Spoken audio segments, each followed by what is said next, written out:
días, maestra y compañeros que nos acompañan en esta exposición. Nosotros somos el equipo 9 y hoy les vamos a hablar sobre el ozono troposférico y partículas suspendidas, así como la concentración en ppm. También les hablaremos de la capa de ozono y los clorofluorocarbonos, así como la destrucción de la capa de ozono. Así que vamos a empezar. Los integrantes son Díaz Salgado Birzavit Adriana, Español Pérez Andrea Regina, Flores Roldán Dana Paola, Marín Chagoya María Valeria y Márquez Morales Arlet Valeria. ¿Qué es el ozono?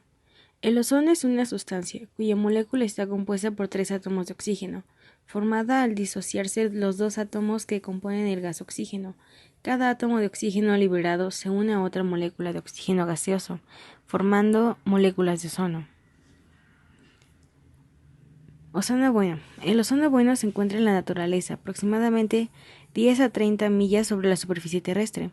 Nos protege de los rayos ultravioleta del sol. Parte de la capa de ozono. Desapareció por sustancias químicas fabricadas por el hombre. Sin suficiente ozono bueno, las personas pueden exponerse a demasiada radiación ultravioleta. Esto puede aumentar el riesgo de cáncer en la piel, cataratas y problemas en el sistema inmunitario. Ozono malo. El ozono malo se encuentra a nivel del suelo. Se forma cuando los contaminantes de los automóviles, las fábricas y otras fuentes reaccionan químicamente con la luz del sol. Es el componente principal del smog. Suele ser peor en verano. Respirar el ozono malo puede ser dañino.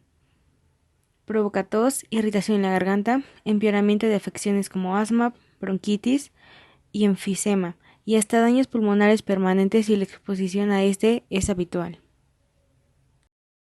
El ozono troposférico no se emite directamente a la atmósfera. Es un contaminante secundario.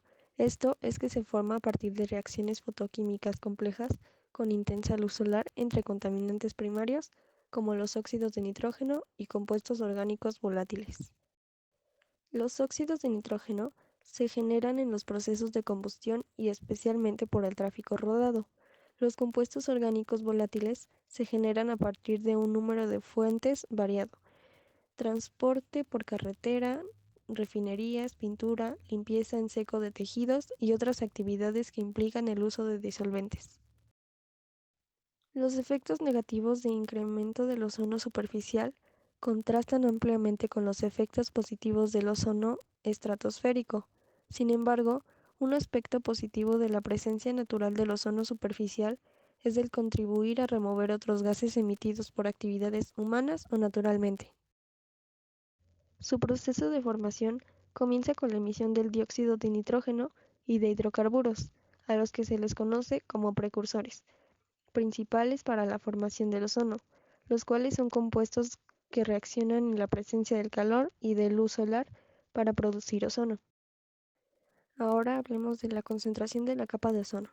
La capa de ozono rodea la Tierra y se encuentra ubicada entre los 20 y 30 kilómetros de altura.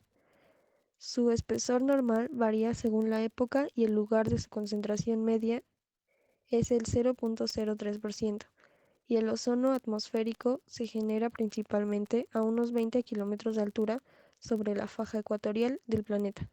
Allí el oxígeno molecular reacciona con oxígeno atómico, produciendo el ozono. El oxígeno atómico se genera por acción de la luz sobre el oxígeno molecular. Cuando se habla de ppm, partículas por millón, nos referimos a la concentración de ozono conseguida mediante un generador de ozono en determinado volumen, ya sea lleno de gas o de líquido. Por tanto, la unidad en este caso es de volumen y no de peso.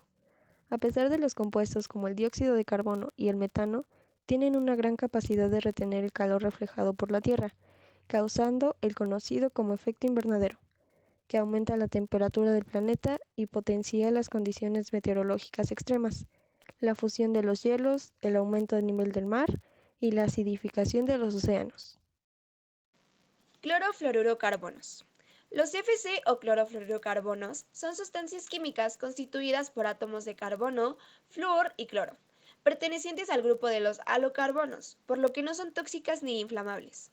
Los CFC fueron sintetizados por primera vez en 1928 por Thomas Michelet como una alternativa a las sustancias químicas empleadas en los frigoríficos, Pero, tras la Segunda Guerra Mundial, se utilizaron como propulsores, por ejemplo, en insecticidas, pinturas, acondicionadores para cabello y otros productos de atención médica. Al tratarse de compuestos químicamente inertes, inicialmente se pensó que los clorofluorocarbonos resultarían inocuos para la atmósfera, pero con el tiempo se comprobó que, al llegar a la estratosfera, los CFC reaccionaban con la radiación ultravioleta, que es más intensa en esta parte de la atmósfera.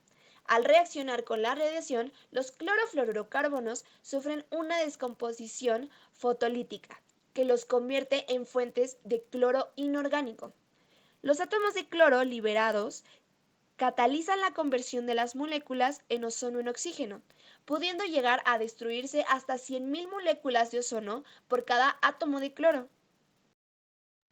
Ahora hablaremos de la destrucción de la capa de ozono.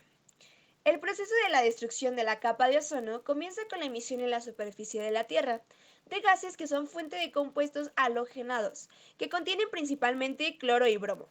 Las moléculas de ozono son muy sensibles y se destruyen ante la presencia de átomos de cloro o bromuro, que al reaccionar con el ozono forman moléculas de oxígeno, monóxido de cloro o bromo, y quedan libres para atacar mediante reacción en cadena, destruyendo un átomo de oxígeno a la molécula de ozono y convirtiéndola en oxígeno molecular. En promedio, un átomo de cloro es capaz de destruir hasta 100.000 moléculas de ozono, razón por la cual cantidades pequeñas pueden descomponer suficiente ozono para disminuir de manera significativa la capa de ozono. Efectos del agotamiento de la capa de ozono. Salud humana. Una exposición creciente a la radiación UVB puede reprimir el sistema inmunológico al dañar el ADN. Los resultados son incidencias mayores a enfermedades infecciosas, así como los efectos adversos a programas de inoculación. La radiación UVB causa también cáncer de piel, tanto el no melanoma menos riesgoso como el melanoma cutáneo, violentamente maligno. El aumento de la radiación UVB daña los ojos también, y el resultado común son las cataratas, principales causantes de la ceguera en muchos países. Plantas y animales. El agotamiento de la capa de ozono tiene efectos adversos severos en las cosechas y en los bosques. La radiación ultravioleta cambia la composición química de diversas especies de plantas. Entre las cosechas más vulnerables de la radiación UVB se encuentran los melones. El aumento de la radiación UVB también disminuye la calidad de ciertos tipos de tomates, papas, remolachas y frijol de soya. Organismos acuáticos. La radiación UVB daña a los organismos acuáticos, especialmente a los pequeños como el plancton, las plantas marinas y las larvas de peces, camarón y cangrejos. Todos estos forman la base esencial de la cadena alimenticia acuática y marina. De esta forma, las pesquerías también se ven afectadas. Materiales. Los materiales comunes de construcción, tales como la pintura, el caucho, la madera y el plástico, se degradan a causa de la radiación UVB, particularmente los plásticos y cauchos utilizados en la intemperie. En las regiones tropicales, el daño puede ser severo debido a que el efecto de la radiación UVB aumenta con las altas temperaturas y niveles de resplandor solar. Estos daños pueden representar miles de millones de dólares anuales. Smog a nivel superficial. La radiación UVB incrementa el nivel de smog superficial, especialmente en las ciudades en donde las emisiones vehiculares y de la industria son la base de las reacciones fotoquímicas. Estas reacciones tienen de por sí un efecto adverso sobre la salud humana y el medio ambiente. Gracias por su atención.